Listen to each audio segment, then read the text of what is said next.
Bonjour à tous. Bonjour. Bonjour. Donc, il y a ouais, c'est bon, le soundcheck fonctionne apparemment, Quadrille me dit. Donc, il y a à l'heure actuelle 31 personnes. Généralement, ce que l'on fait avant de commencer le webinaire, c'est on attend quand même deux petites minutes pour les retardataires. Et puis après, on va pouvoir tout simplement faire l'introduction de cette présentation. Bonjour Evelyne, bonjour Alanick. Donc oui, sur votre droite, bonjour Rodolphe, vous avez donc du coup, salut Étoile, vous avez sur la droite la partie messagerie pour effectivement nous écrire et nous envoyer directement vos questions. Vous allez voir que vous allez avoir en fait à la fin de ce webinaire une petite session Q&A comme on dit, donc questions-réponses. Mais n'hésitez pas quand même à nous envoyer vos remarques ou quoi que ce soit dans le chat. Bonjour Lina, bonjour Aurore, bonjour tout le monde.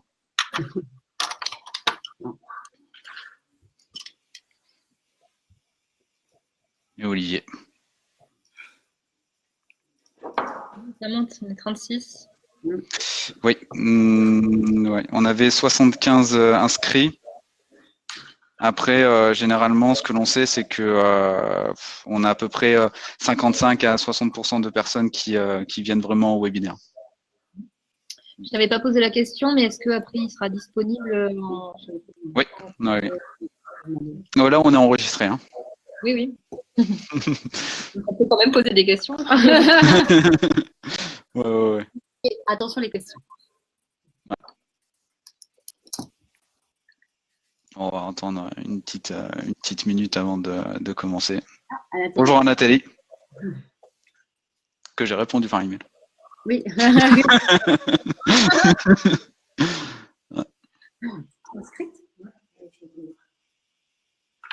Qui êtes-vous sur les webcams? Bon, allez, on va du coup commencer. Donc bonjour à tous. Si vous êtes là, c'est que vous savez de toute façon. On est là pour faire un webinaire sur la commercialisation des activités et l'enjeu pour les destinations en France. Donc l'idée, c'était à la base d'inviter une destination, une agence web qui s'y connaît quand même en destination et aussi un outil de commercialisation comme Regiondo qui permet de pouvoir proposer la réservation en ligne pour les destinations, mais aussi pour les prestataires d'activités. Donc, je vais peut-être faire un petit tour de table, entre guillemets.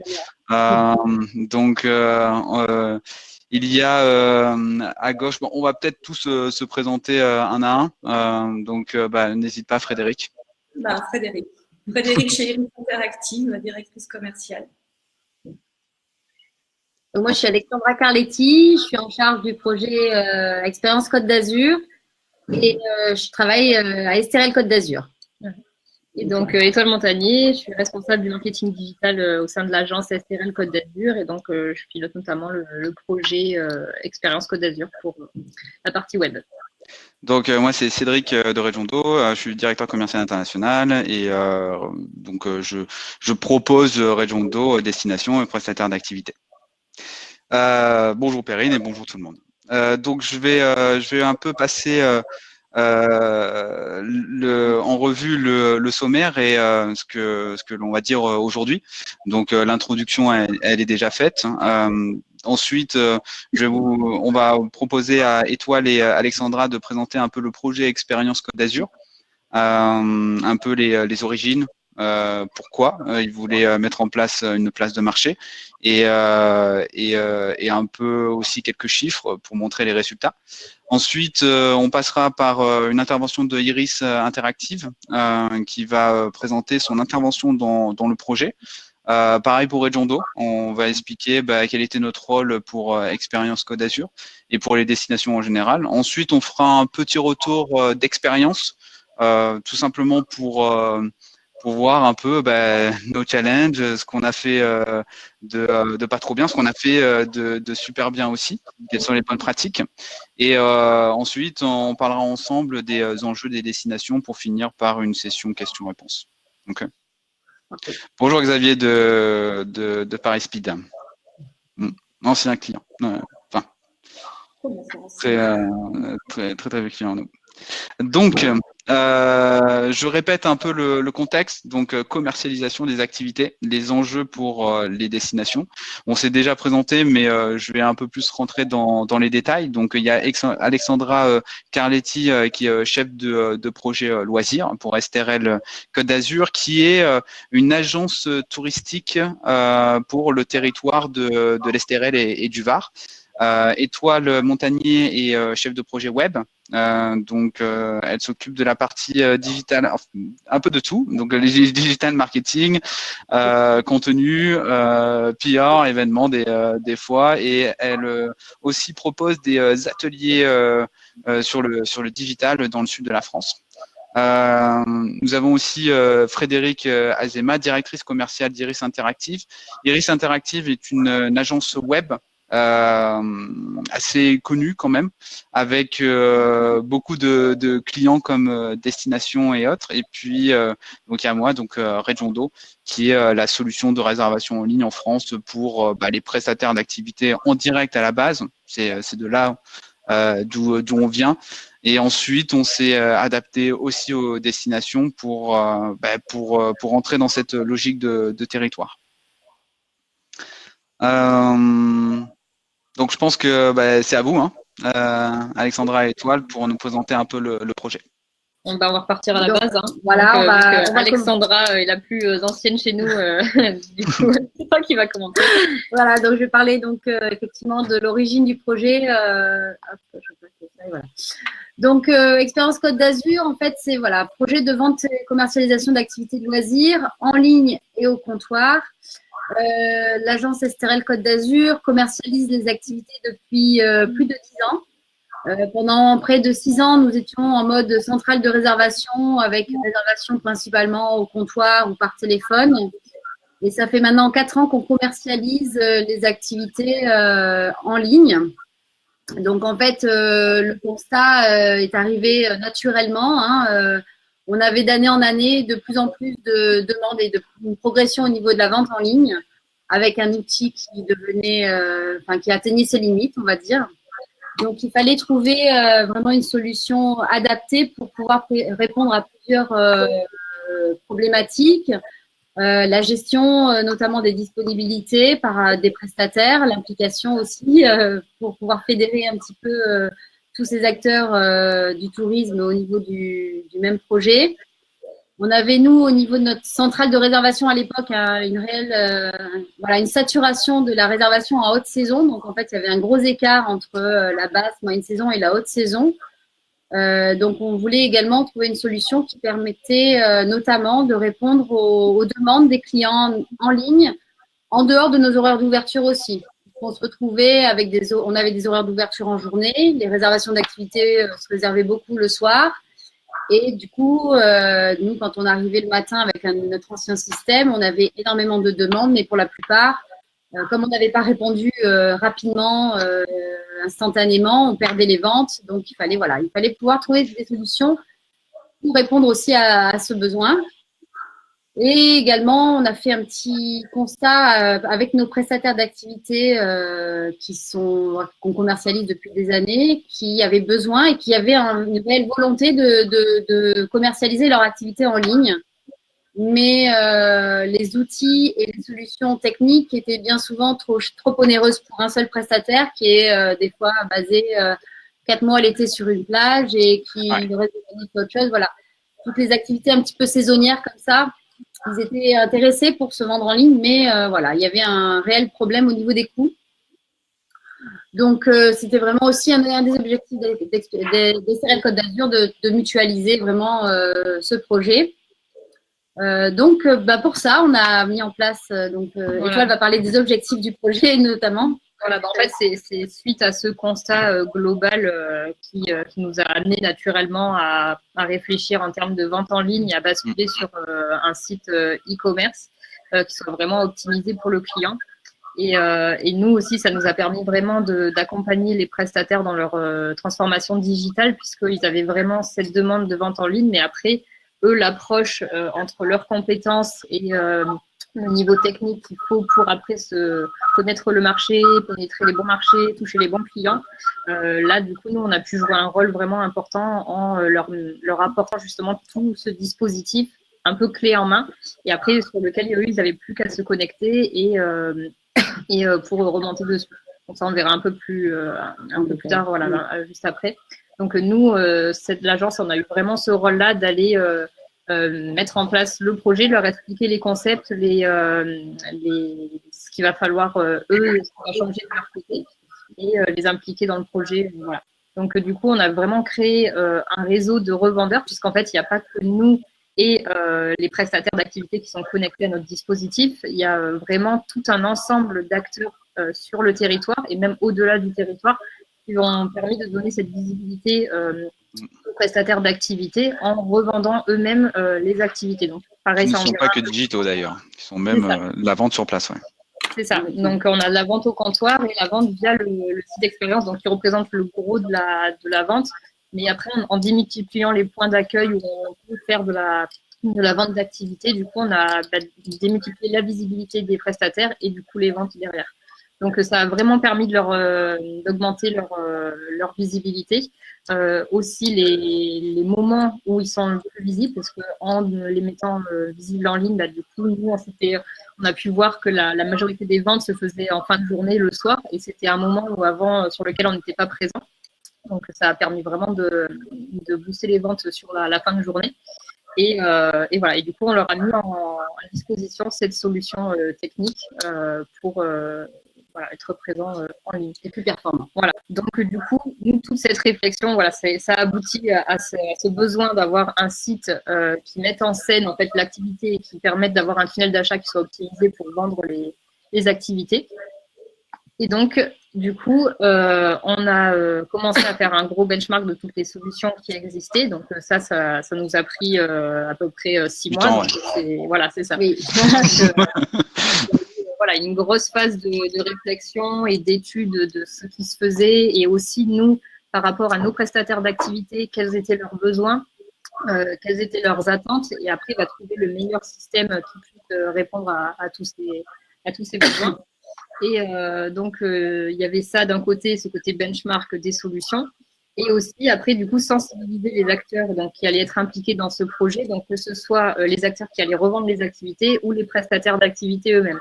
Donc ça, vraiment, on peut se dire que c'est facile, mais vraiment, ce travail de sensibilisation, d'accompagnement, d'explication, ça a vraiment pris beaucoup de temps, mais au final, ça permet d'aboutir à une cohésion autour du dispositif qui fait que tout le monde a bien cerné les enjeux et du coup, tout le monde y adhère assez naturellement. Donc voilà. Et du coup, Alex. Oui, donc en fait, pour ça, effectivement, on a donc une fois qu'on a choisi l'outil, notre Regiondo, on a fait des formations, on a intégré l'offre. Alors, il a fallu faire des formations différentes entre les prestataires d'activité. On a vraiment mis un point d'honneur à prendre le temps avec les prestataires, à ce qu'ils viennent au bureau pour vraiment comprendre d'abord la manière dont eux, ils travaillent. En fait, l'idée, c'était pas de leur imposer l'outil Regiondo. Nous, on l'avait choisi pour notre territoire. Eux, on leur force pas la main pour qu'ils le mettent sur leur propre site internet. Et après, c'est eux qui font le choix. En tout cas, c'est l'outil qu'on utilise et c'est l'outil dont ils ont besoin pour être sur le site Expérience Côte d'Azur. Par contre, l'enjeu et la clé du succès pour nous, c'était vraiment qu'on les aide à comprendre Regiondo et surtout prendre le temps de bien comprendre comment eux, ils travaillent. Parce que d'un prestataire A à un prestataire B, ils ont vraiment des façons de travailler tellement différentes. Et l'outil Regiondo offre quand même des possibilités assez… Enfin, c'est un outil qui est très souple d'utilisation, donc il y avait pas mal de fonctionnalités possibles. Et donc, il fallait pouvoir adapter son temps. Et donc, on a pris le temps avec les prestataires pour pouvoir choisir la manière d'intégrer ces offres en ligne et au comptoir. Il a fallu aussi prendre le temps pour former nos offices de tourisme revendeurs, puisque chaque office de tourisme a grâce à Regiondo, donc a une offre back-office complète où ils peuvent vendre tout le catalogue Expérience Côte d'Azur au comptoir pour leurs clients. Mais bon, ça nécessitait aussi une formation, bien entendu. Au niveau de… Bon, après, il a fallu faire évoluer l'outil Regiondo. Je pense notamment effectivement, on a demandé à ce que Regiondo et WeLogin, qui est notre outil de caisse, soient connectés pour qu'on ait plus de facilité à vendre les réservations au comptoir, à générer des factures. Au niveau législation, c'était très important pour nous. On a énormément travaillé effectivement la structuration et l'optimisation de l'offre en gérant les contenus, en travaillant les titres, les descriptifs, et en accompagnant les prestataires également à faire des efforts pour les photos, les descriptions de leur activité, mettre en valeur leur activité, chose que c'est pas forcément. C'est pas leur métier en fait. C'est pas leur métier, c'est pas forcément évident, alors que pour nous ça reste un besoin important et puis ça l'est. C'est vrai qu'après il y a ce contraste-là où tu as les prestataires qui eux sont excellents dans leur activité, dans l'accompagnement, la prise en main des clients qui veulent faire telle ou telle activité, mais derrière il y a tout ce travail quand même d'optimisation de l'offre et de séduction quand même, puisque le but c'est que quand la personne elle arrive, elle soit confrontée à l'offre, qu'elle soit séduite, qu'elle soit emballée par ce qu'on lui propose, et c'est là qui va aboutir à la réservation. Donc nous, on intervient à ce niveau-là pour justement faire que l'offre qu'ils proposent, qui est très bonne, soit bien mise en scène sur le site. Et des fois, c'est pas simplement le contenu, c'est même la composition et la configuration du prix en lui-même. Pour l'exemple du prestataire qui me dit, moi, je fais une sortie et puis à la fin, j'offre l'apéro provençal. Il ne met pas dans son descriptif, par exemple. Et là, tu lui dis, mais non, mais c'est une valeur ajoutée. Il faut des fois, ils le font depuis tellement longtemps et puis ils n'ont pas forcément, je sais pas, les codes ou alors.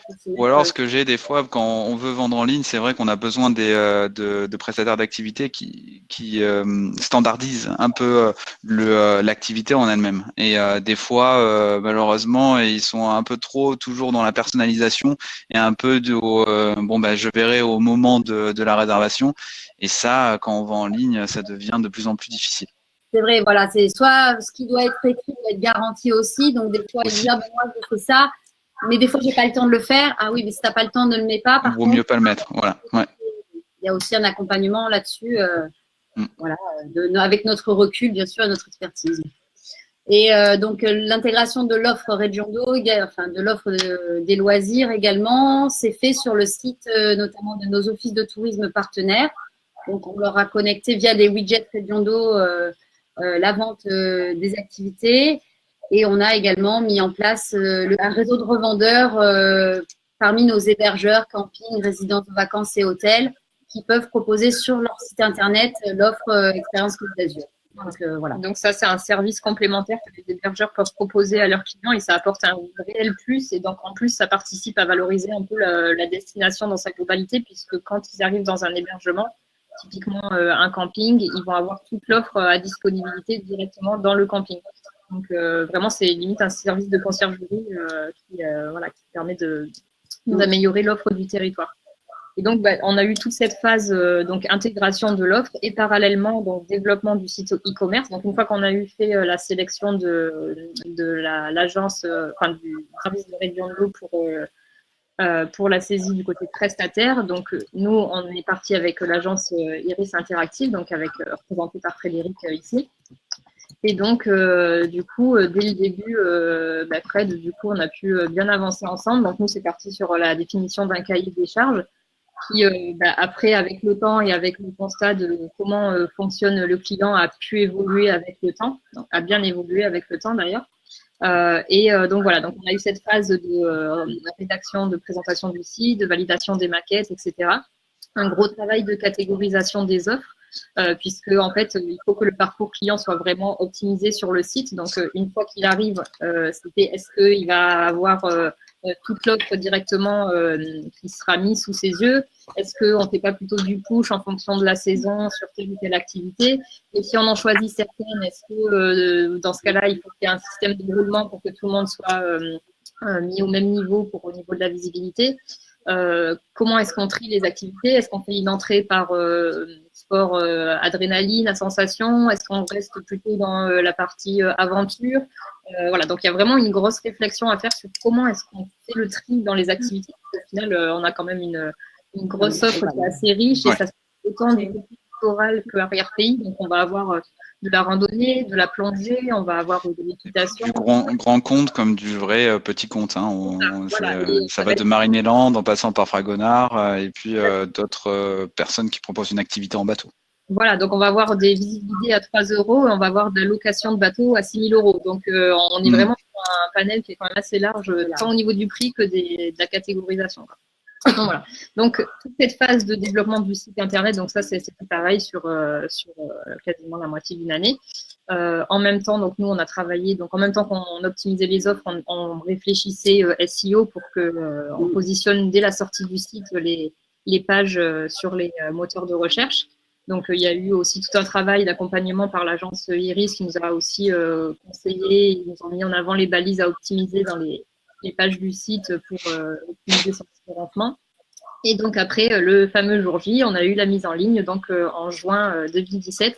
Donc c'est vrai que maintenant qu'on y repense, on a été assez fou parce que c'était juste avant la saison d'été et que voilà, au final nous la saison elle commence à ce moment-là.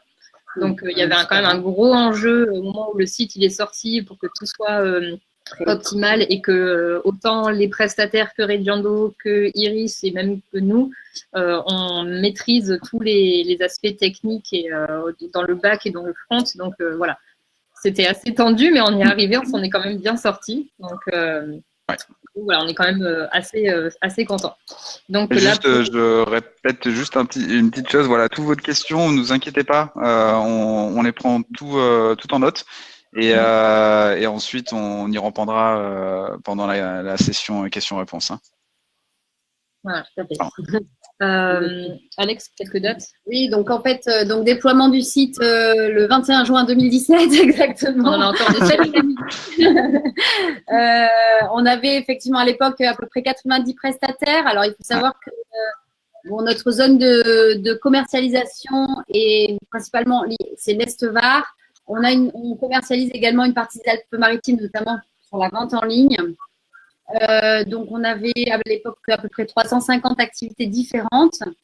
Le chiffre d'affaires, il a doublé forcément entre 2017 et 2018. On a eu beaucoup plus de prestataires aujourd'hui. On a à peu près 130 prestataires. On a encore beaucoup de demandes en attente, donc qu'on gère au mieux. Et effectivement, pour intégrer avec Reggiando notamment, former, donc ça prend un petit peu de temps. Et aujourd'hui, on arrive à peu près entre 450 et 500 activités vendues en ligne et au comptoir, en fait. Hein. Donc, toutes les activités qui sont vendues en ligne peuvent être vendues au comptoir via les offices de tourisme. On reste multicanal pour l'instant. On ne fait pas exclusivement que de la vente en ligne et que un site e-commerce. On a aussi un guide, le guide d'expérience Côte d'Azur, qu'on édite encore à 100 000 exemplaires, qui est un support qui reste important, puisque bon, on a vu, on a encore beaucoup de demandes par téléphone, de demandes par le chat. On a un service de chat également. Oui, c'était une question d'ailleurs. Vous vendez toujours par téléphone, hein, toujours quand même. On vend toujours par téléphone et on passe par voilà. Oui. Il y a encore quand même, même si on a une offre en ligne, même si on améliore nos fiches, il y a toujours des clients qui ont besoin de se rassurer. Qui ont la petite question qui nous permet aussi de mettre à jour constamment nos fiches. Hein, l'âge minimum pour une activité, si elle a été oubliée à un endroit, voilà, ils nous appellent ou ils nous demandent sur le chat. Et puis après, on reste une destination au niveau de la Côte d'Azur où l'été, on a de la demande dans les offices de tourisme au comptoir, par téléphone. Et le guide, c'est un moyen très pratique, notamment pour les offices de tourisme, de pouvoir faire la promotion des activités et de la vendre plus facilement aussi. Tout est référencé dans ce guide. Donc, voilà, il est édité quand même à 100 000 exemplaires sur 2 départements. Et on s'est quand même rendu compte entre la première et la deuxième année que le téléphone a quand même bien baissé et ça a été complété par les ventes en ligne. Oui. On en parlait juste avant, il n'y a pas que le téléphone, il y a aussi l'utilisation du mobile qui représente une grosse part de vos visites, il me semble. Hein. Oui. Là, au niveau des chiffres, Frédéric l'a regardé. Oui, j'ai regardé puisqu'aujourd'hui, on a à peu près 70% du trafic qui est issu des terminaux mobiles et on a 56% du chiffre d'affaires qui est généré sur support mobile. Donc, Voilà. Donc, il y a vraiment un réel enjeu à bien optimiser. 70% de visiteurs viennent du mobile? Oui. Ah oui, donc nous, on a des chiffres qui sont… D'accord. Parce que nous, avec notre base de données d'utilisateurs, on est à peu près à toujours 45-47% de mobile et le reste en ligne. Enfin, en ligne. Mobile et tablettes, et c'est sur l'année 2018. Oui.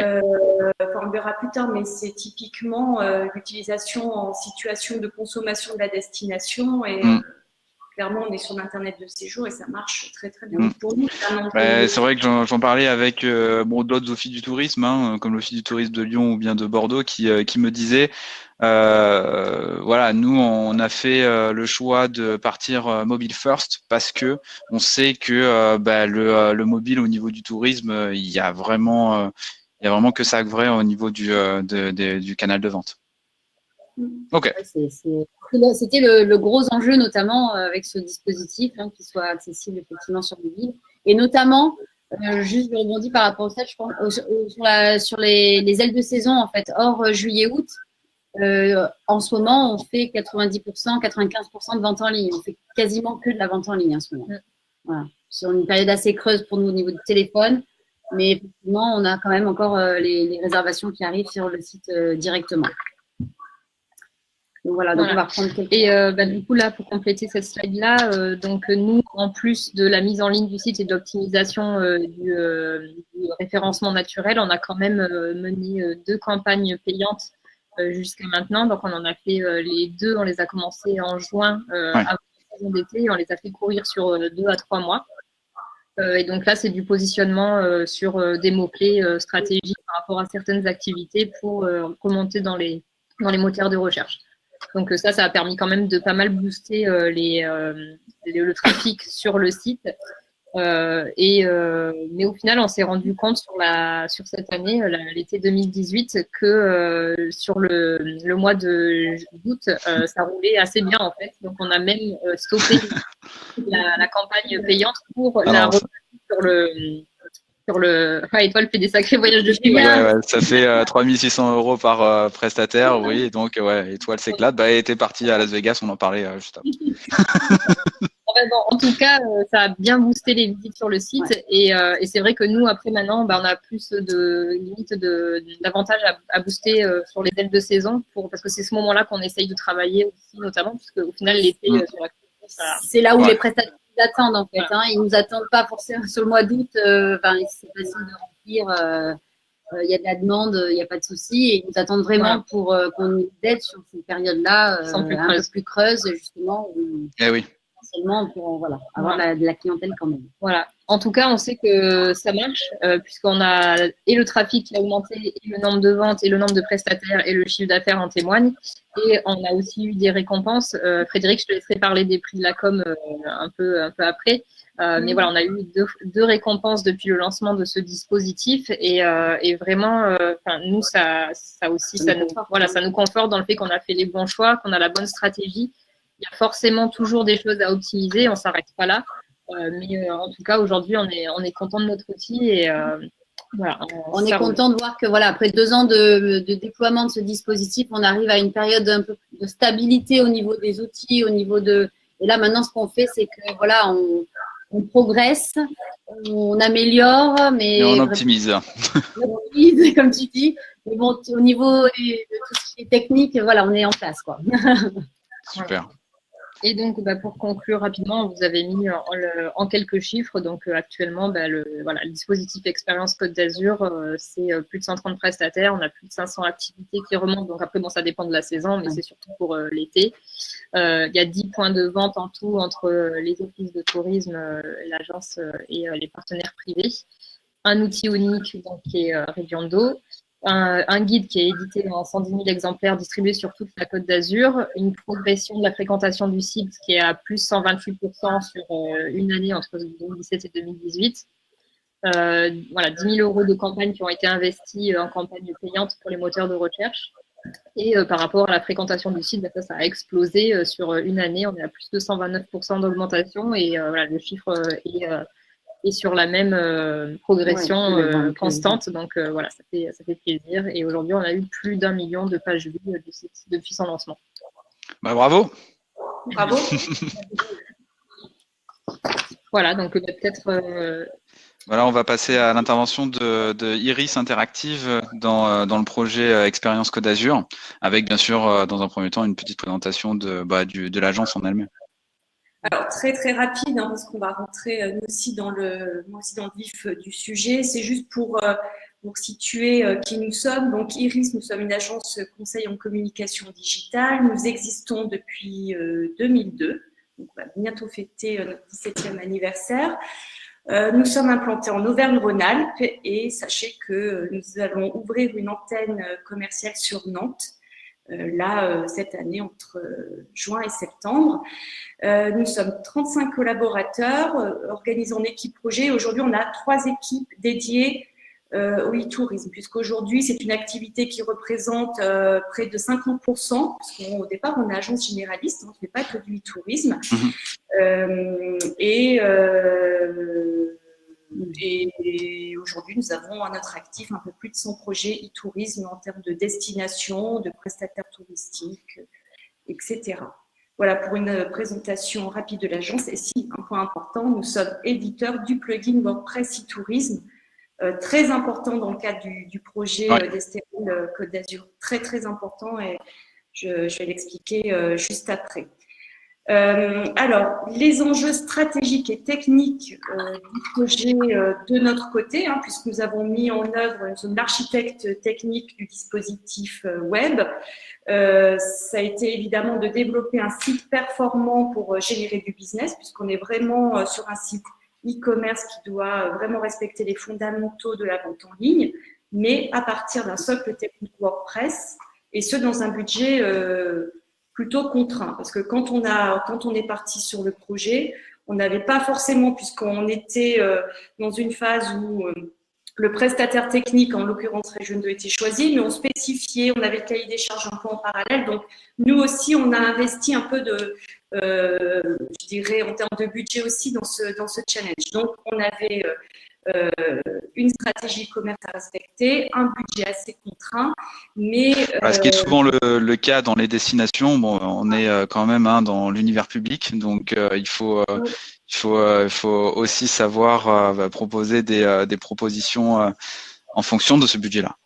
Exactement. Donc, on est parti sur un CMS WordPress. On n'est pas parti sur des CMS e-commerce, mais on a réussi quand même à mettre en œuvre les fondamentaux de la vente en ligne. Donc, c'est vrai que sur le site, on a des widgets de recherche simples, accessibles facilement. On a des éléments de rassurance pour favoriser le taux de transformation. On va avoir du cross-selling. On va avoir des avis consommateurs certifiés. On va pouvoir pousser de l'offre en fonction de la saisonnalité, des thématiques. On va pouvoir justement avoir une mise en panier et un paiement en ligne sécurisé, justement avec l'interfaçage de Région 2. Donc, premier enjeu, un site performant pour générer du business. Deuxième enjeu important pour Estérel Côte d'Azur, c'est de leur proposer un dispositif où vous allez pouvoir être autonome et réactif. Et ça, on a pu le faire grâce justement au plugin WordPress e-tourisme dont nous sommes l'éditeur. On a investi dans cette extension WordPress depuis maintenant quelques années dans un vaste chantier R&D. C'est un socle technique qu'on fait évoluer en permanence et c'est ce plugin qui nous a permis d'interfacer la donnée froide Région d'eau pour alimenter le catalogue produit et permettre à Estérel Côte d'Azur de catégoriser, de thématiser tout leur catalogue. Ce plugin permet aujourd'hui au quotidien à Étoile et Alexandra de créer des sélections d'offres, des contenus pour anticiper le marché, pour être réactive en fonction de l'actualité et pour pouvoir maximiser le taux de transformation. Et d'être aussi réactif, je dirais, par rapport au contenu. Si pour une raison X ou Y, une prestation devait être annulée ou une modification d'un descriptif devait intervenir en temps réel, on n'a pas besoin d'attendre le lendemain de la mise à jour de l'offre pour pouvoir intervenir et avoir une information fraîche sur le site.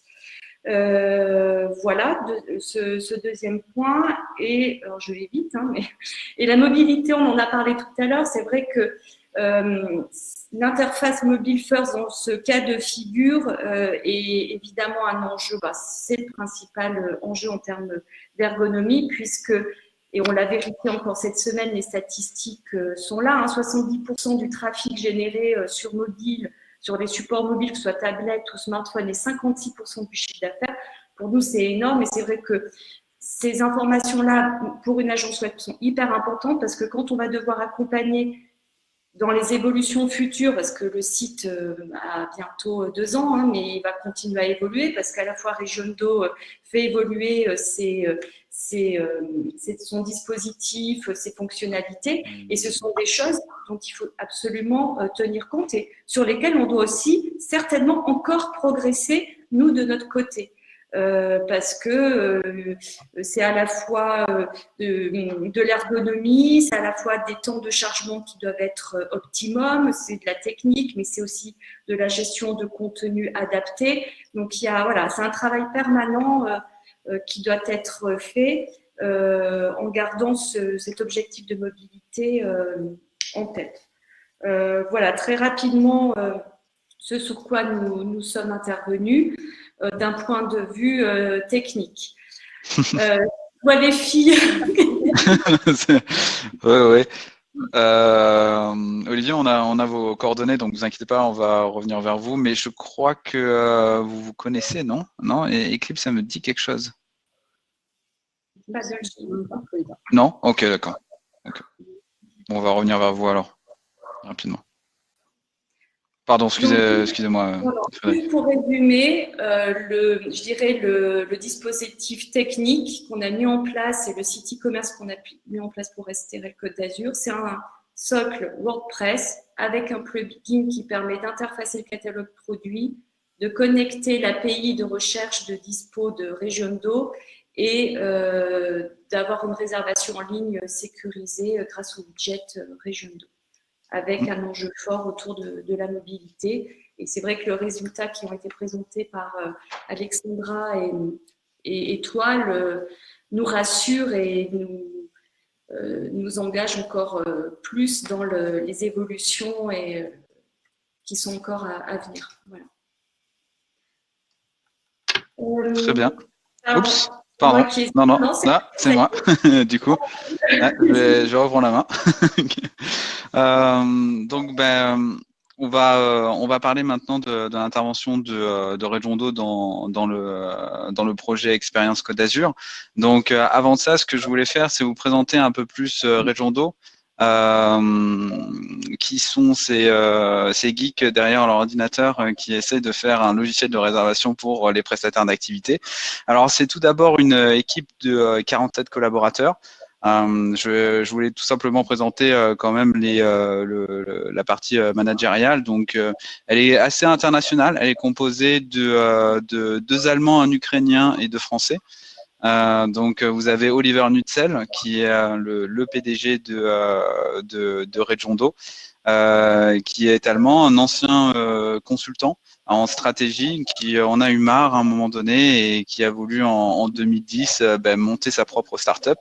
C'est un peu le même cas que Yann Maurer, qui est français, qui était plutôt lui consultant financier dans des boîtes de consulting pour des fonds d'investissement, et à un moment, un peu comme beaucoup de start-upers, il s'est dit voilà, moi j'en ai marre de travailler sur des projets qui ne sont pas les miens, et je veux monter un site internet à la base, puisque Regiondo à la base était un site e-commerce. Je vais revenir dessus juste après. Il y a aussi Denis Boulac, qui est notre DSI, qui est un ancien de Magento. Magento, qui est une grosse plateforme e-commerce qui permet à beaucoup de webmasters de pouvoir proposer des sites de vente en ligne. Il y a aussi Christopher Conce, qui est notre directeur commercial, qui était là au tout début de Regionto, même avant que la société soit créée, c'est possible. Et moi qui suis venu simplement il y a 3 ans dans la société, quand ils ont décidé, quand Regionto a décidé tout simplement de passer à l'international. Ils étaient plutôt bien placés sur le marché allemand et ils voulaient partir à la conquête de certains marchés comme notamment le marché français, forcément dans le tourisme, mais aussi l'Italie, l'Espagne, le Portugal et d'autres. Même si nos marchés principaux restent l'Allemagne, l'Autriche, la Suisse un tout petit peu, mais en grande partie la France aussi et l'Italie. Voilà. Comme je disais, à la base, Regiondo, c'était en 2010 un site e-commerce qui vendait simplement des activités. Et en fait, ce qui s'est passé, c'est que des prestataires sont venus nous voir en nous disant, écoutez, moi j'aime bien votre compte vendeur, il est plutôt ergonomique, mais j'aimerais avoir un peu plus de fonctionnalités pour gérer mes activités. Et donc du coup, on a commencé à développer un calendrier, on a commencé à développer la capacité de gérer les capacités ou des ressources et autres. Et là, on s'est dit que un peu comme Alexandra et Étoile se sont dit au tout départ, c'est bien, mais en fait, les prestataires, ils n'ont pas d'outils pour gérer la digitalisation. Et donc du coup, on a commencé à pivoter, à arrêter petit à petit notre site e-commerce et se dire on va se focaliser simplement sur un logiciel de réservation en ligne. Voilà. Donc nous, très clairement, notre intervention dans le projet est celui-ci schématiquement. Donc encore une fois, on a un logiciel de réservation en ligne SaaS. Donc SaaS qui veut dire que vous avez accès à ce logiciel sur votre navigateur ou bien sur votre portable dès que vous avez une connexion Internet. Et l'idée, en fait, elle est très simple. Vous avez votre attraction à gauche. Donc vous pouvez être un fournisseur d'activités en kayak ou bien Fragonard qui propose des ateliers de parfum ou bien Marineland qui va proposer simplement de la billetterie. Vous allez avoir un compte. Dans ce compte, qui est le carré en question, vous avez la possibilité de gérer vos réservations, vos disponibilités, l'ensemble de votre catalogue d'activités, la relation client, de l'annulation de la réservation à la modification en passant par un envoi de messages pour informer votre client de quelque chose. Vous allez avoir la possibilité aussi de vous connecter à des canaux de distribution. Donc nous, les canaux de distribution, ça va être des gros acteurs qui revendent des activités, comme par exemple TripAdvisor Experience, ou bien Get Your Guide et Expedia, des Booking.com, du secteur des activités. On reviendra un peu sur ce sujet plus tard, justement. C'est un peu les enjeux de la destination. Et on fournit aussi une passerelle de paiement qui permet de pouvoir gérer les transactions et pouvoir les processer tout simplement dans un système de réservation qui est connecté à votre site internet, à vos partenaires locaux, vos revendeurs tout simplement, des agences de voyage en ligne, donc ça c'est plutôt les canaux de distribution, mais vous pouvez aussi intégrer en fait Regiondo sur des sites tierces, des tours opérateurs et destinations, donc en tant que prestataire, vous pouvez être connecté à des canaux de distribution qui vont être, comme je disais, des agences de voyage en ligne, mais aussi des destinations qui vont proposer la vente en ligne. Donc, je prends l'exemple des fois de certains projets de toute une région qui ont décidé d'utiliser, par exemple, Regiondo ou une autre passerelle un autre système de réservation pour toute une région. Et là, vous pouvez avoir un prestataire qui va avoir accès à plusieurs offices du tourisme et plusieurs plateformes web, du coup. Des loyalty programs, c'est-à-dire… Oui, pardon. Non, je disais, nous, c'est un petit peu le cas pour… on a des prestataires d'activités qui se connectent à notre channel manager, alors qu'ils ne sont pas forcément adhérents, mais qui du coup, se connectent directement. Et c'est comme ça qu'on les connaît, qu'on les contacte ensuite. C'est ça, voilà, ouais. Donc, Channel Manager, c'est les canaux de distribution, justement, et chaque prestataire va pouvoir avoir accès à une liste de canaux de distribution, dont des destinations pour pouvoir se connecter. C'est plutôt bien pour la destination parce que, justement, la destination peut avoir de nouveaux prestataires d'activité de manière organique. Le prestataire d'activité qui lui pouvait être même membre avant de la destination peut aussi avoir accès à d'autres revendeurs. C'est un peu le but, hein. Et puis, bien sûr, la centrale de réservation, puisqu'on permet quand même via notre système de pouvoir ajouter des réservations. Le but étant, bien sûr, d'avoir à chaque fois de nouveaux clients et de proposer une expérience client grâce aux agences web et un site internet bien fait et bien géré au niveau du contenu, la meilleure expérience qui soit. Ce petit slide pour simplement montrer les références de Regiondo, mais montrer aussi que à la base, nous, on vient du monde des activités et, comme je disais, des prestataires. Donc, notre force majeure, c'était souvent, et notre cœur de métier, c'était vraiment les PME et les TPE qui proposent des activités et des attractions. Alors, ça va vraiment de la grosse des grands comptes, hein, comme vous pouvez le voir sur la droite, des marques comme Galeries Lafayette, Fragonard, l'Aquarium de Paris, l'Aventure Peugeot, Swarovski, Monde de Cristal. Mais on va aussi proposer notre solution à moindre prix à des parcs d'acrobranche comme Ventoux Aventure ou bien des personnes qui proposent du canyoning. Et bien sûr des destinations. Donc en France, la première était Expérience Côte d'Azur, il me semble, et une autre en parallèle qui était Sartrouville et puis deux, trois autres. Mais un de nos plus gros projets était quand même Expérience Côte d'Azur en termes de destination, qui a donné suite rapidement à d'autres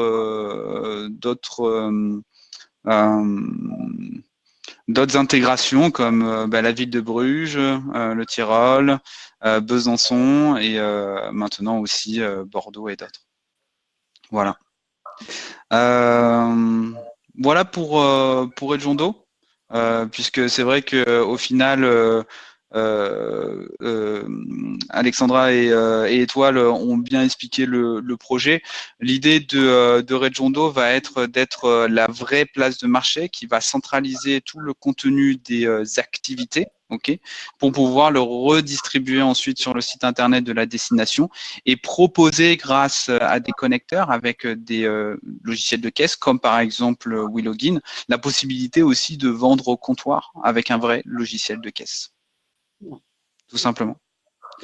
Maintenant, on va peut-être passer au retour d'expérience, la petite partie qui va peut-être faire mal des fois, mais bon, on a eu quand même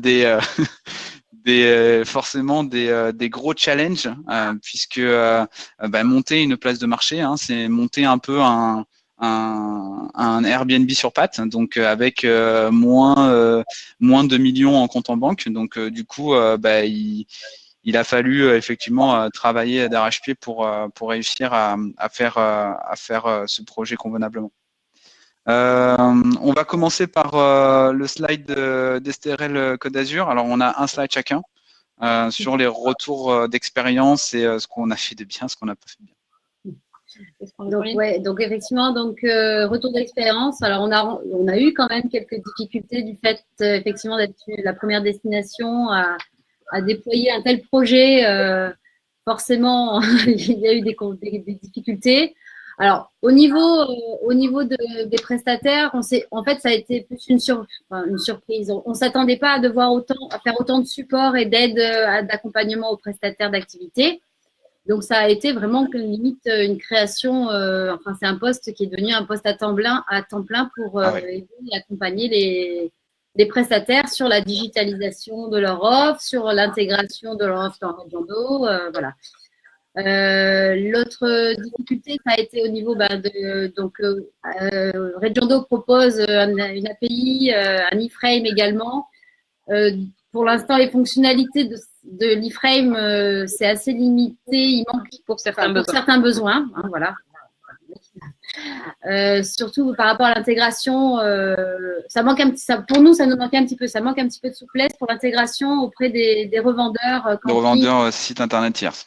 Voilà, disons que c'est soit on met toute l'e-frame, c'est-à-dire toute la boutique Regiondo sur le site d'un camping, mais à ce moment-là, on a un frein au niveau des catégories. Bon, ça, c'est notre point de vue.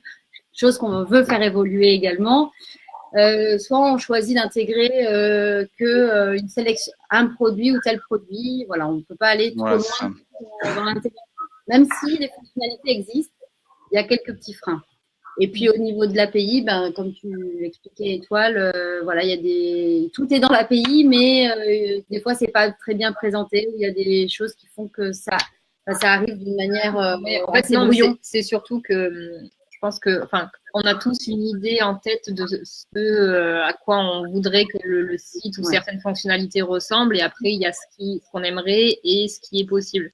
Après, tout dépend aussi du niveau d'adaptabilité de la solution en face. Et donc, là, pour l'instant, on parle des choses négatives, mais le positif, c'est que justement, la solution est évolutive et que derrière, il y a de l'adaptation et il y a des réponses par rapport à nos blocages sur certains aspects. Voilà. C'était d'ailleurs un de nos critères par rapport au fait d'avoir travaillé avec d'autres solutions qui étaient assez rigides et pour lesquelles chaque évolution était payante, chaque développement était payant.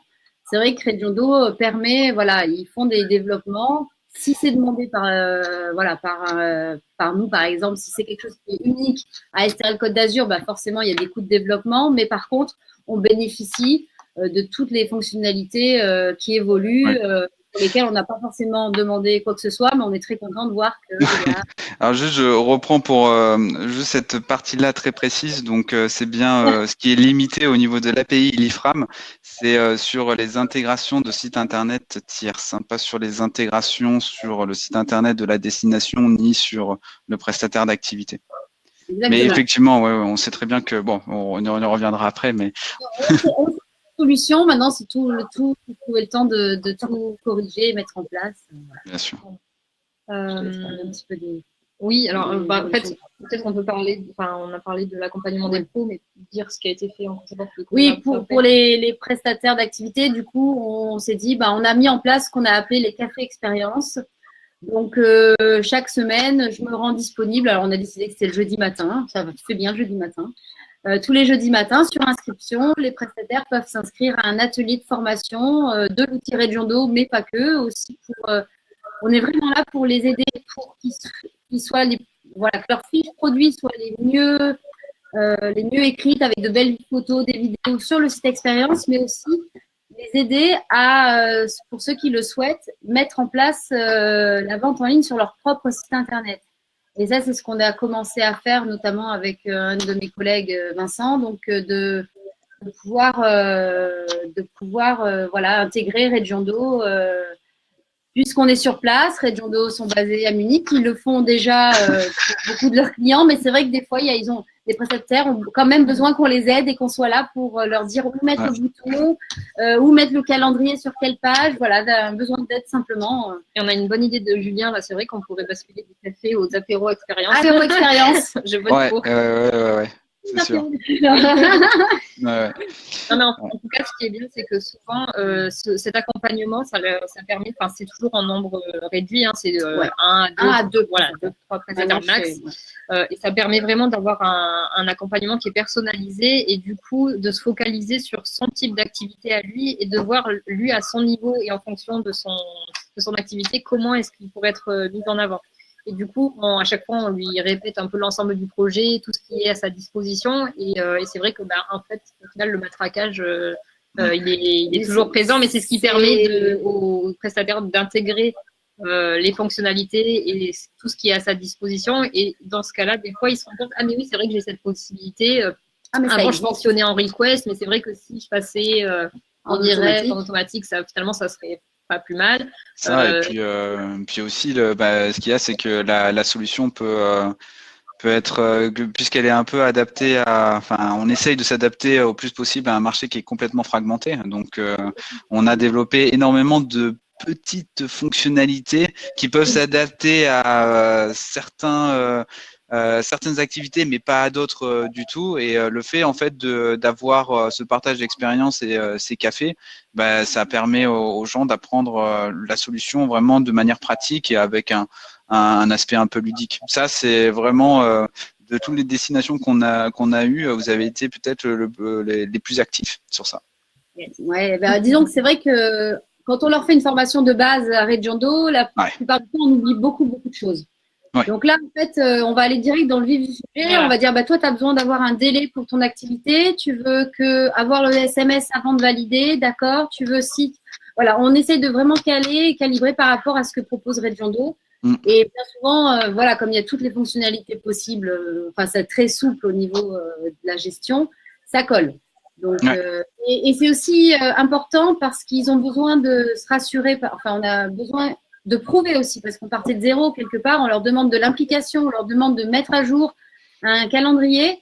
Il fallait que ça fonctionne et on a vu maintenant, après 2 ans d'expérience, enfin, 2 ans de mise en place du dispositif, qu'on a d'année en année, on gagne la confiance de nos prestataires et du coup, ces supports, cette gestion-là, on a de moins en moins à la faire parce que d'une ils ont compris comment ça fonctionnait. Ils voient que ça marche, donc du coup, ils mettent du stock, ils mettent de la dispo, ils passent du request au disponible en automatique parce qu'ils se disent… Bah, parce qu'ils ont compris aussi. Ouais. Voilà. Ça ne marche pas pour toutes les activités, mais effectivement, on a quand même une belle évolution. Ouais. Donc, c'est très… Et on a aussi mis en place une FAQ, du coup, qu'on commence à alimenter, et du coup, en fait, qui reprend les principales questions qui reviennent tout le temps. Et du coup, on essaye de faire une petite présentation apporter des éléments de réponse à ces questions. Et pareil, parallèlement au café expérience d'Alex, du coup, moi, je fais des ateliers numériques où je vais un peu essayer de leur montrer les bonnes pratiques sur Internet pour aussi se valoriser, pour qu'eux-mêmes soient plus visibles, pour qu'ils partagent leur offre sur les réseaux sociaux de la bonne façon, qu'ils prennent le bon coup de main pour prendre les belles photos. Qu'ils comprennent ce que sont les RGPD. Les sensibiliser. Ouais. C'était dur cette année, quand même. Enfin, nous, on voit avec tout le dispositif de la RGPD, les questions qu'on a eues, qu'on a toujours, et les éléments à signer de notre côté contractuellement. C'est assez complexe, mais pas que. Non, on va pas parler de la RGPD. Mais juste pour un mot, c'est vrai que d'avoir un atelier parallèle à ça, proposant des petites formations sur le référencement naturel, sur les réseaux sociaux, etc. C'est quand même plutôt bien parce qu'il n'y a pas forcément que la solution aussi autour ou la place de marché, je veux dire, le projet place de marché. Il y a aussi, tout ce qui va avec pour comprendre pourquoi le titre est important justement.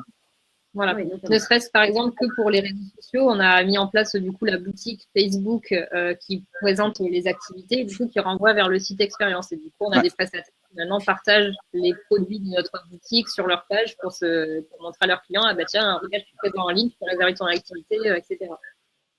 Donc voilà, donc ça c'est pour la partie accompagnement. Donc il y a une très forte demande, mais d'un autre côté, on a un très fort accompagnement, ce qui fait qu'après ils sont plus formés. Et une fois qu'ils sont formés, après, ça roule tout seul. Donc, au final, c'est du temps, mais on est gagnant-gagnant parce qu'une fois qu'on les a bien accompagnés, nous, on les laisse prendre leur envol et voilà, ça roule tout seul. Et du coup, après, c'est les nouveaux qui arrivent dans ce cas-là. Et puis, bon, après, on a le coup de main aussi maintenant. Ouais, je pense qu'on est bien rodé voilà. Aussi. Hein. C'est ça. Ensuite, donc, du coup, il y a un autre point à aborder. Et ça, je pense que c'est un élément qu'on pourra tous… plus ou moins, on sera tous s'accorder là-dessus, c'est que c'est quand même un projet qui était très lourd, qui était très ambitieux, à faire rapidement. On ne maîtrisait pas tous les tenants, les aboutissants, et puis surtout, on n'avait pas accès à la connaissance complète de tous les aspects techniques dès le début. Donc, il a fallu avoir la maîtrise aussi de tous ces aspects. Et du fait qu'on soit 3 acteurs à travailler là-dessus, forcément, ça demande beaucoup de communication, savoir quand est-ce qu'il y a un problème, est-ce que ça vient de l'appli de Reggiando, est-ce que ça vient de l'aspect technique à Iris à intégrer, comment est-ce que ça se traduit dans le bac, comment est-ce que ça remonte dans le front. Voilà, donc il y a c'est des gros enjeux sur des projets comme ça à gérer, et donc du coup là-dessus, il y a eu peu de difficultés rencontrées sur certains aspects à un moment pour trouver d'où vient le problème et où se trouve la solution et avancer tous ensemble. Et notamment là-dessus, il y a un outil qui a été mis en place par Iris récemment, c'est un outil de gestion de projet Mantis, qui nous a vraiment facilité la vie. Donc, on a pu faire remonter. Avant, on travaillait beaucoup par mail et par Drive. Et c'est vrai qu'on se perdait un peu beaucoup dans nos demandes. Qu'est-ce qui a été traité, qu'est-ce qui n'a pas été traité. Il y a un ticket qui remonte à 4 mois. Comment on retrouve le mail? Est-ce que ça avait été abordé par qui, etc. Nous aussi, au sein de notre équipe, on a eu plusieurs gestionnaires de projets qui ont changé. Donc, on a été 3 personnes sur le web à gérer. Donc, il a fallu aussi gérer le changement de ce côté-là. Donc, les transitions de passation de savoir, entre guillemets. Et voilà. Donc, déjà, cet outil, ça nous a vraiment facilité la vie. Je pense que Frédéric, tu peux confirmer. Oui. Mais même nous, hein, pour piloter le projet, c'était indispensable. Voilà. Et donc, après, on a fait aussi des points réguliers et je pense qu'on continue même à se voir 1 ou 2 fois par an pour faire un point global sur le dispositif, faire le point sur tout ce qui a été fait, toutes les fonctionnalités à améliorer et toutes celles à venir aussi. Voilà. Et après, un dernier point qu'on pourrait évoquer, c'est aussi donc voilà qu'on a été une des premières destinations à mettre en place un dispositif de ce type. Et du coup, nous, au niveau, c'est vrai qu'on est une association touristique, donc forcément, au niveau des budgets, on est plus sur des budgets qui vont à la baisse que l'inverse. Mais de notre côté, voilà, il y a tous ces développements à faire et qu'on a dû porter au début. Donc, ça représentait un gros coût pour l'agence. C'était vraiment, il fallait pas se louper sur ce dispositif. Mais voilà, après, du coup, autant Regiondo qu'Iris, ils ont su répondre à nos demandes, à s'adapter. Et du coup, voilà, aujourd'hui, je pense que tout ce qu'on a pu faire et développer les uns et les autres, ça a apporté autant à Regiondo qu'à STL Côte d'Azur qu'à Iris. Donc, c'est bénéfique. Voilà. Ok. Donc, l'autre retour d'expérience, pardon. Hop, vas-y Frédéric, c'est à toi. Il rejoint pas mal de points évoqués par Alexandra et Étoile. Nous, ce qui a été compliqué à gérer, c'est le calendrier et c'est le fait à la fois de déployer l'outil sur le terrain, de qualifier l'offre. En même temps, on devait spécifier le projet, sachant que l'API côté Regiondo n'était pas tout à fait non plus calée. Franchement, ça a demandé une méthode agile plus qu'agile. Honnêtement, ça a été super chaud. Hein. Ouais. On s'est engueulé, il faut bien dire les choses. Mais c'était constructif. On travaille toujours ensemble et on le fait avec beaucoup de plaisir. Mais il y a des moments où, quand on a des enjeux, en plus, là, c'était des enjeux de business. Hein, donc, comme le disait tout, on avait une grosse pression. Nous, on avait une grosse pression aussi parce qu'il fallait que le site fonctionne et génère du business. Et il fallait que techniquement, ce qu'on nous remontait en termes de catalogue produits et dispositifs d'achat en ligne fonctionne. Donc, franchement, voilà, ça a été plutôt chaud. Quand on parle de calendrier, on parle de 6 mois, mais en termes de dev, on était plutôt entre avril et juin, hein, quand on se focalise vraiment sur le dev. Et ouais, mais il y a la force du projet, c'est que ça a été un gros challenge aussi pour notre équipe chez nous. C'est vrai que SRL Côte d'Azur, ils ont toujours été novateurs et ils se sont toujours lancé un peu des challenges au niveau du digital. Il y a quelques années de ça, le premier projet sur lequel on a bossé avec eux, c'était sur les itinéraires, les circuits, etc. C'est un projet maintenant qui date un petit peu, mais nous, quand on nous propose un nouveau challenge, on est partant et c'est vrai qu'on y va bien volontiers. Mais bon, voilà, c'est vrai qu'on ne gérera pas tous les projets en flux tendu comme ça. Hein, c'est bon, je pense que le plus dur est derrière. Si on peut avoir des projets un peu plus relax, c'est cool. Voilà, après le budget, évidemment. Alors nous, on essaye d'accompagner au mieux nos clients. On essaye de respecter les enveloppes budgétaires, mais clairement sur ce projet, on est allé bien au-delà de ce qu'on était en mesure de faire. Il faut être clair. Et on n'est pas aujourd'hui en mesure de mettre en place des projets e-commerce de ce type. Voilà, dans une enveloppe aussi contrainte. Alors là, quand même, les forces du projet, effectivement, c'est que nous, au niveau de l'équipe technique, ça a été un super challenge. Ça a été aussi l'occasion de développer un connecteur Regiondo par rapport aujourd'hui qui est disponible sur notre plugin. Donc ça c'est aussi une force pour nous pour nous aussi aujourd'hui commercialement. Pour nous aussi. Voilà, c'est important. Un connecteur Regiondo WordPress qui est en place. C'est un projet e-commerce sur un socle technique WordPress. Voilà, donc comme quoi, voilà, on n'est pas obligé de connecter un WooCommerce, un Magento ou un PrestaShop. C'est un projet qui va être évolutif, qui, j'espère, va pouvoir d'ici peu.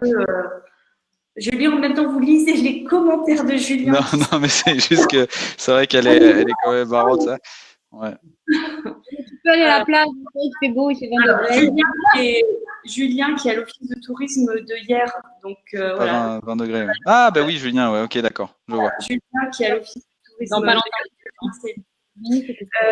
Voilà, et puis aussi, ce qui nous intéresse aussi, c'est de donner une forte autonomie à STRL Côte d'Azur. C'est-à-dire que nous, on préfère qu'ils dépensent, entre guillemets, leur argent avec nous pour développer des nouvelles fonctionnalités, pour faire évoluer techniquement le dispositif et de leur laisser un maximum d'autonomie sur le contenu, sur les sélections d'offres. Il n'y a pas de plus-value à ce que nous, on fasse ce travail-là.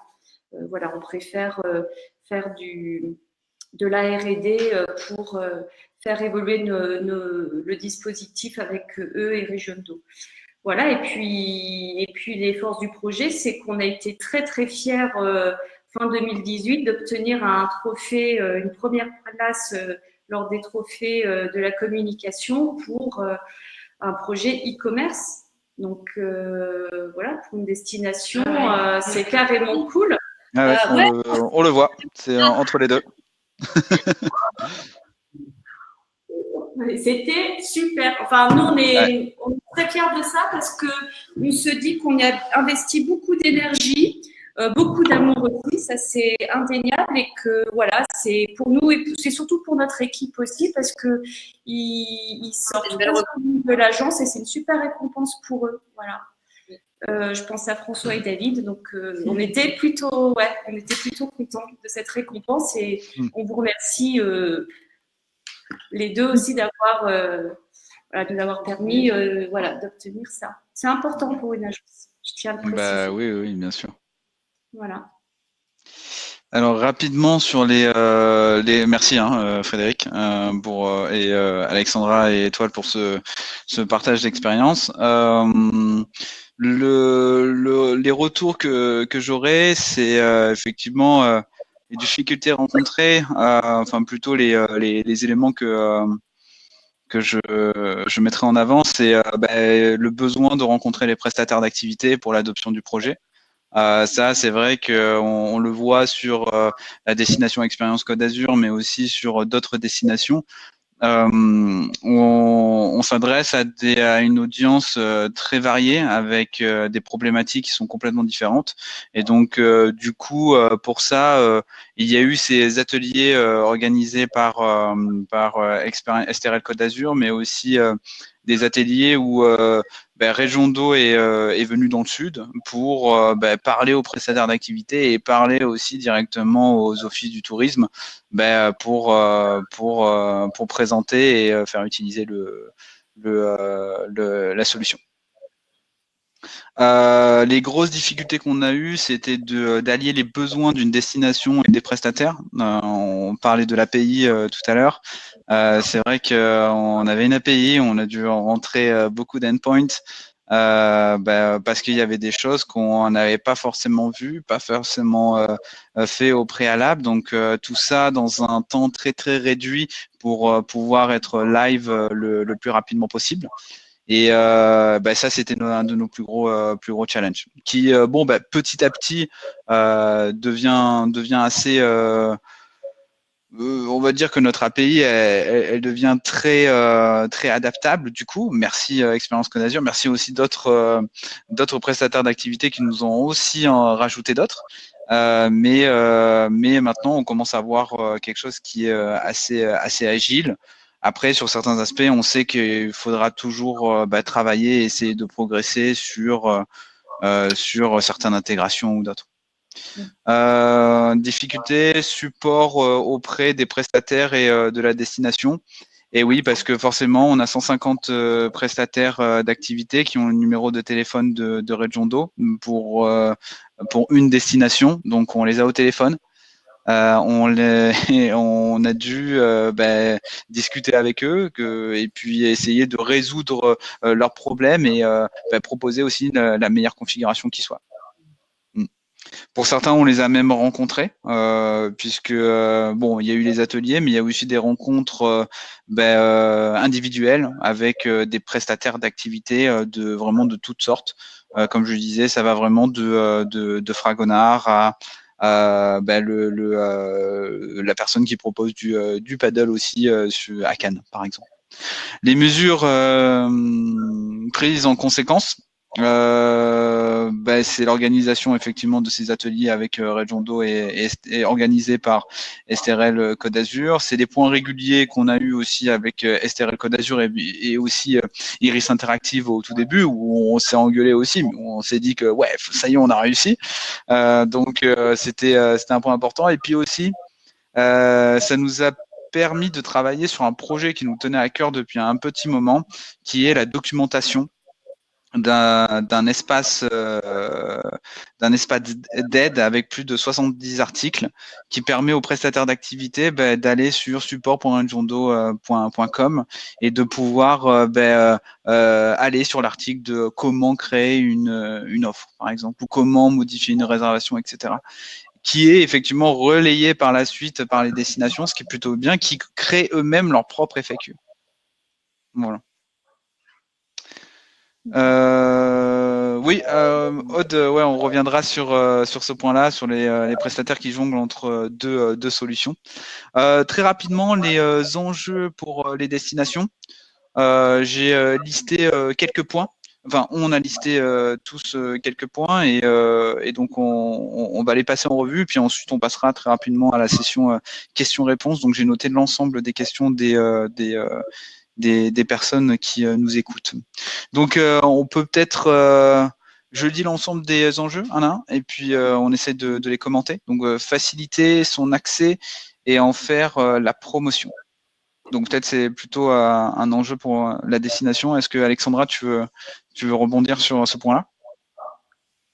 Alors, par rapport à… Oui, en fait, c'est un petit peu tout ce qu'on a dit. Nous, c'est vrai que la mise en place du dispositif répond finalement à cette problématique. Nous, l'enjeu de la commercialisation des loisirs, c'est bien entendu de faire venir du monde sur le territoire. L'entrée loisir est aujourd'hui la première porte d'entrée, j'ai envie de dire, pour les réservations. Les gens viennent pour un territoire de jeu et pas forcément pour un hôtel, qui reste quand même, bien sûr, très important, mais c'est surtout bien à découvrir. Donc, le fait de pouvoir d'avoir pu condenser toutes les offres et de pouvoir les mettre à disposition via le site Expérience Côte d'Azur répond forcément à ce point-là.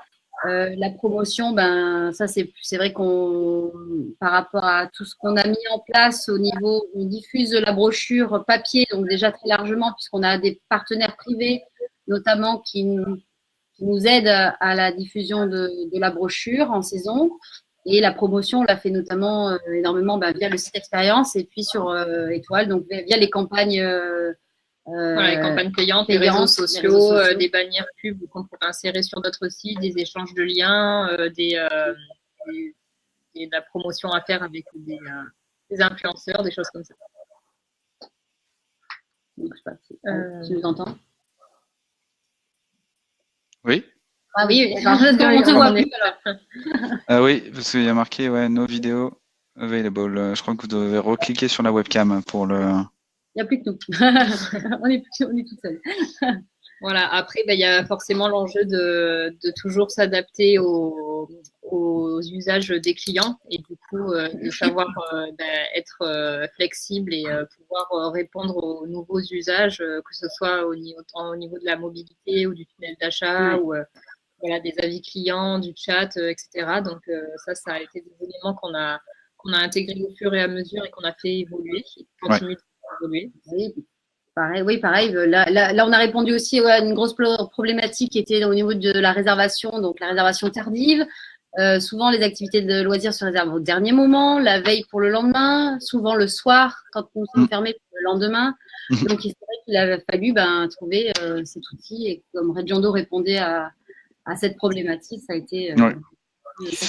Alors, accompagner les prestataires dans leur transformation digitale. Bon, ça, effectivement, on en a un peu parlé. Par les cafés expérience, le Digital Club, notamment, et puis tout le suivi qu'on fait. C'est ça. Connaissance de l'offre et proximité avec des prestataires. Alors ça, c'est vrai que bon, c'est un enjeu, mais la destination doit connaître effectivement son territoire. Alors, en fait, c'est surtout notre atout. En fait, je pense aujourd'hui, par rapport aux grosses OTA qui arrivent et qui s'emparent du marché activité et qui sont un peu des mastodontes et on se dit que peut-être que notre dispositif ne survivra pas encore 2 ans, mais je pense que tout notre atout, c'est dans la connaissance des clients, c'est dans la connaissance de l'offre et du coup, on a toutes les clés en main pour au niveau de la connaissance de l'offre pour présenter le meilleur produit, de la meilleure façon qu'il soit et être au contact. Enfin, il ne faut pas oublier l'humain quand même. Et je pense que c'est quand même une réelle force de ce projet. Ouais. Et on l'a vu, par exemple, par rapport à l'accompagnement qu'on peut faire de nos pros. C'est pas quelque chose qu'ils pourraient avoir avec des bookings, des Airbnb, choses comme ça. Et voilà, c'est ça. Approuvé par STRL Côte d'Azur. C'est ça. Ça me fait passer sur le dernier point, qui est faire attention à la cannibalisation du marché des activités. Donc, on a vu que dans l'hôtellerie, beaucoup de destinations ont arrêté tout simplement de vendre des hôtels parce que ils se faisaient clairement bouffer par certains gros acteurs, ce qui est tout à fait normal quand on laisse le faire en tout cas. Mais au niveau des activités, alors je suis pas sûr qu'on est vraiment sur le même contexte au niveau de la destination parce que justement il y a une vraie fragmentation, encore une fois, des activités et ce n'est pas une commodité. L'hôtel est un produit obligatoire, c'est comme le vol. Donc, il peut être assez revendable assez rapidement, même si c'est vrai qu'il faut quand même un certain filtrage avec des avis et autres. L'activité, des activités, ce marché est complètement différent. C'est-à-dire que Étoile va aller à Las Vegas pour faire un voyage et va faire d'autres activités que moi, par exemple, qui va partir en Corse. Et ce travail de conseil et d'accompagnement se fait quelque part via la destination. Et c'est en ça que la destination et les territoires doivent vraiment se poser la question comment je peux faire face effectivement à la digitalisation et éviter de se faire prendre comme ça par d'autres vendeurs d'activités. Ok, on va passer par les questions-réponses. Donc n'hésitez pas à poster dans le chat l'ensemble. Oui, pardon. Tu voulais rajouter un truc On a un petit d'ordi. Non, ça va aller. On essaie de ça aille. D'accord. Ok. Ça va aller. Ah, d'accord. Ok. Bon, on va faire vite alors.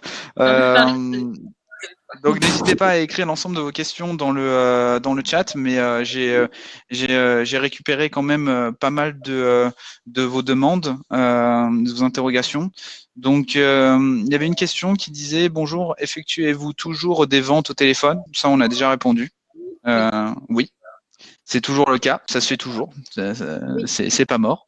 Maintenant, tous les prestataires mettent à jour leur disponibilité sur votre site. Oui. Alors, oui. C'est oui et non. Il y a toujours du suivi. On leur demande, on leur demande à ce qu'il y ait au moins un cadre, parce qu'ils choisissent s'ils veulent mettre de la disponibilité automatique, auquel cas ils doivent mettre à jour obligatoirement leur planning. Et il y a ceux qui font de la réservation sur demande, donc c'est-à-dire ceux qui demandent à ce qu'un SMS leur soit envoyé d'abord pour valider, vérifier qu'il a la dispo et valider la vente. Pour cela, on leur demande qu'il y ait au moins un cadre pour qu'il y ait plus de chances que le créneau horaire qui soit demandé soit disponible que non. Donc, on leur demande, par exemple, de dire cette activité, tu mets pas un départ toutes les demi-heures si tu n'en fais qu'un le matin et qu'un l'après-midi, par exemple. Voilà. Donc, on essaye de vraiment cadrer un petit peu au niveau des plannings et des créneaux horaires pour qu'il y ait plus de chances que ce soit disponible. Et pour l'instant, effectivement, les demandes de réservation et en request, hein, c'est-à-dire sur demande, on a quand même un bon taux de retour de confirmation parce que le prestataire va valider ou alors il va suggérer une autre date aussi. Donc ça, c'est quand même une fonctionnalité qui est très intéressante chez Regiondo, c'est que si à 14h, c'est pas dispo, il va proposer 14h30 et le client confirme ou pas, voilà. Mais donc, il y a toujours des solutions. Donc, effectivement, c'est pas du 100% disponible en ligne. Voilà. Alors, Après, il y a une... Pardon. Vas-y, dis-moi. Non, finis, excuse-moi. Non, désolé. On se rend compte aussi que si au début les prestataires sont peut-être plus frileux, ils veulent maîtriser la réservation, ils vont plutôt d'abord commencer sur des requests. Et une fois qu'ils ont bien pris en main la solution, qu'ils voient qu'au final c'est super fluide et que ça fonctionne bien et qu'ils ont bien pris en main l'outil, après en général au bout de 1 an, 2 ans, ils passent après. Oui, même après le recul d'une saison, Ouais, généralement ils accordent de la confiance et du coup Et c'est aussi important d'ailleurs, ça c'est un point que souvent qui revient dans les cafés expérience, c'est que les prestataires, ils pensent qu'ils vont perdre du temps. Ah, moi j'ai pas le temps. Sauf qu'en fait, ceux qui s'y investissent petit à petit, ils se rendent compte que finalement, ils perdent moins de temps au comptoir avec des clients parce que du coup, ces clients sont déjà passés en réservant en ligne sur leur propre site internet ou le site internet STRL Expérience Côte d'Azur. Et du coup, en fait, le flux, il change. C'est pas des clients qui vont être au comptoir à faire la queue pour attendre une activité. C'est des clients qui vont déjà arriver avec leur papier, leur réservation. Donc, le temps, on va dire le temps va être plus pour le paramétrage des activités avec les bons créneaux horaires et la bonne gestion du stock. Donc, voilà, effectivement, c'est important de le souligner parce que souvent, ils ont du mal à appréhender, à se dire, ah non, mais moi, j'ai vraiment pas le temps l'été, je peux pas, à la limite, tu mets tout en manuel et je confirmerai au fur et à mesure. Waouh, ah ouais, alors que, ouais. Alors, bon, après, c'est des solutions aussi, mais petit à petit. Autre question, est-ce lié à votre SIT régional, donc en l'occurrence Apidae? Apidae, pour l'instant, vas-y, réponds et toi. Alors pour l'instant, non. Nous, par contre, ce qu'on fait, c'est qu'on utilise un champ Apidae pour mettre l'ID des produits et dans le plugin Apidae, s'il détecte que l'ID est renseigné, dans ce cas-là, il fait remonter la partie widget de réservation. Mais par contre, c'est vrai que du coup, on commence à faire de la double saisie d'activité, donc ce qui est saisi dans Apidae et ce qui est saisi dans Regiondo. Mais du coup, on avance pour une interconnexion et il y a des rendez-vous qui ont été pris du côté de Regiondo et d'Apidae pour que il y a une conversation en fait en cours pour être tout à fait transparent. Hein, donc, on parle pour une nouvelle connexion avec Apidae beaucoup plus complète. Après, Apidae est en train de refaire toute son API et toute sa plateforme. Donc, on essaye de trouver une solution intermédiaire pour proposer une solution très rapide pour nos destinations. Mais le plus gros du travail va se faire aussi quand l'architecture de la nouvelle plateforme sera faite aussi, pour éviter de faire 2 fois le travail. Ensuite, Marine et Land ont leur propre solution de gestion de disponibilité. Doivent-ils gérer des stocks en double? Y a-t-il une passerelle? Marine et Land, disons leur propre système, effectivement, mais nous leur commandons, quand on importe des codes barres dans Regiondo, puisqu'il y a la fonctionnalité dans Regiondo de pouvoir importer des codes barres qui sont attribués à un produit du fournisseur. Donc, on importe des codes barres qui sont reconnus par le parc et donc les clients, avec leur ticket Regiondo, peuvent se faire scanner à l'entrée du parc Marine et Land sans avoir à repasser ou à donner un autre ticket. Oui, on a une fonction qui permet de télécharger des codes barres directement dans notre système pour l'intégrer ensuite dans le billet que l'on génère pour pouvoir rentrer dans les contrôles d'accès. Question plutôt pertinente de Kat. Comment être prestataire? Quel est le process?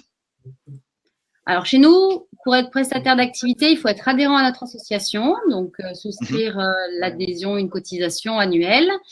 Et ensuite, nous, on fait un rendez-vous, on les forme, on leur ouvre un compte sur Regiondo et on prend une commission, en tant que destination, on prend une commission sur chaque vente de 10% hors taxe. Voilà, sachant après, que pour les personnes qui nous écoutent, prestataire, une commission moyenne d'un OTA, donc Online Travel Agency, on est dans l'ordre de 20 à 25%. ouais, 20-25%. Oui. Nous, on est à 12% au niveau de notre association et on offre beaucoup plus. Il n'y a pas que Regiondo pour adhérer à SRL Côte d'Azur, il n'y a pas que Regiondo puisqu'on fait beaucoup d'autres actions de promotion. On organise un workshop où on fait rencontrer tous les acteurs du tourisme. On fait beaucoup d'actions. On ne va pas rentrer dans trop les Olivier détails. qui demande, je ne sais pas si c'est possible, c'est combien la cotisation? C'est 108 € l'année. L'année. Ok. Vraiment, c'est pas grand-chose, oui. Voilà. C'est vraiment. Okay. C'est pas par mois. Comment intégrer les activités d'expérience sur le site d'un camping ou hôtel? Rodolphe, gentil. tu devrais le savoir. Rodolphe qui a fait 6 mois à l'agence. Du coup, pareil, là, ça passe le plus commun, c'est de passer par une intégration d'un iframe qui est mis à dispo, donc nous, on génère et qu'on donne à l'hébergeur. Et du coup, l'hébergeur va intégrer cet iframe qui va faire remonter les activités. Sachant que cet iframe, on peut le personnaliser. Il peut faire soit une sélection d'un type d'activité ou d'une zone d'activité, et après, ou de l'ensemble de toutes les activités. Et voilà, après, ça se passe dans le code. Il n'a plus qu'à l'intégrer à son site. En général, on lui conseille de faire une page dédiée activités à faire aux alentours, etc. On peut lui mettre des bannières et des photos à disposition pour essayer un peu de scénariser notre activité. Et après, avec l'intégration de l'iframe, il y a l'ensemble des activités qui vont remonter automatiquement sur le site. Et c'est vrai que l'idéal, donc on propose effectivement la possibilité d'intégrer toutes les activités, simplement une activité, mais on ne peut pas sélectionner à votre guise les activités pour l'intégrer sur un autre site internet. C'est la limite. Mais bon, on y travaille. Oui, tu as raison, Rodolphe. Il faut oser dans la vie. Autre petite question, c'était plutôt une question que j'avais personnellement. Est-ce que c'était difficile de vendre le projet à votre direction institutionnelle? Attends, la question est pour nous? Ouais, quelque part, ouais. C'était une question que j'avais, je m'étais noté. Est-ce que il était difficile pour vous de vendre ce projet-là, ce projet que vous aviez, à votre direction, des personnes au-dessus? Oui et non, parce que d'un côté, nous, on est une agence, une association, et on va dire notre bureau d'administration est composé de professionnels, et la majorité de ces professionnels sont des prestataires d'activités. Donc déjà, il y a eu vraiment un besoin réel qui a été énoncé clairement, et du coup qui est remonté jusqu'aux oreilles de la direction et de la hiérarchie au-dessus.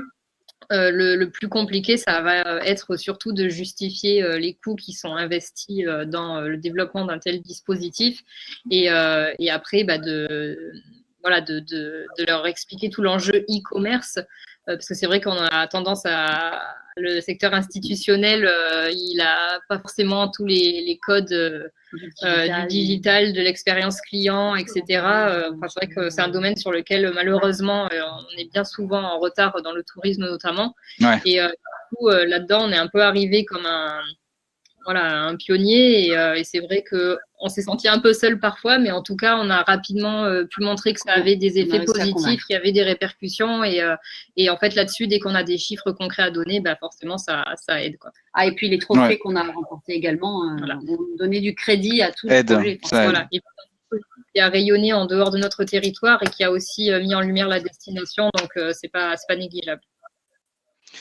D'accord, ok, super. Est-ce qu'il y a d'autres questions? Ça fait 1h30, donc je pense que s'il n'y a pas d'autres questions dans le chat, on va peut-être pouvoir terminer ce webinaire. Alors je vais attendre, je vais voir quand même s'il y en a d'autres. C'est géocaliser la recherche. Oui, il y a la possibilité de géocaliser la recherche. Pour ça, en fait, il vous suffit de nous donner les coordinations d'un territoire pour qu'on puisse le mettre en place. Ouais. Et de la même manière, sur le site en version mobile, le Mobinote est géolocalisé. Donc, on peut lui afficher les offres en fonction de sa géoloc, effectivement. Très bien. Merci pour ce webinaire, beau boulot. Merci à Lannick. Merci Olivier, beaucoup. merci Rodolphe pour ces interventions. Et merci Julien, effectivement, pour nous avoir apporté cette grande idée d'apéritif plutôt que café. Je suis complètement d'accord. Et puis merci aux intervenants. Merci Frédéric et Alexandra et Étoile pour ce partage. Je pense que ça a aidé beaucoup de destinations. Il y avait 50 participants à ce webinaire et on va vous envoyer à tous la vidéo et on va essayer de aussi compacter les réponses aux questions que l'on a faites et puis on va les envoyer aux personnes qui ne pouvaient pas être là. Merci beaucoup. Merci. Merci à tous. Au revoir.